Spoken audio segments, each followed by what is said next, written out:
Segle XXI encara és possible veure com s'elaboren les panses, una faena artesanal que només mantenen 5 famílies de la Marina Alta. Al llibre, José Juan Reus i la seva dona Virtudes són l'ànima d'este treball, que comença amb l'escaldada.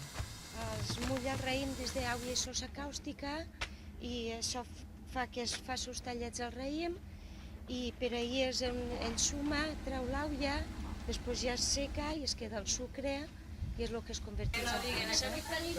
2 o 3 segons en aigua bullent són suficients. Si té algun tallet està en condicions per a poder-se secar. Després d'escampar el raïm en canyissos es deixa al sol. Al cap de 2 dies se li pega la volta i a l'endemà l'estufa deixa la pansa perfecta per al consum. Depenent del sol, del raïm, no tens que mirar les hores, ni dissabte ni diumenge, quan se té que girar i quan es té que plegar, es té que plegar. Si fa alguna gota, se té que empilar.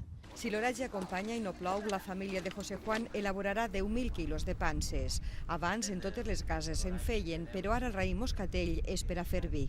I la gent compensa més dur-lo a la cooperativa, fer vi i mistela, que no fer pansa. El futur està a les mans de les noves generacions. Ahora lo colocáis. Ahora.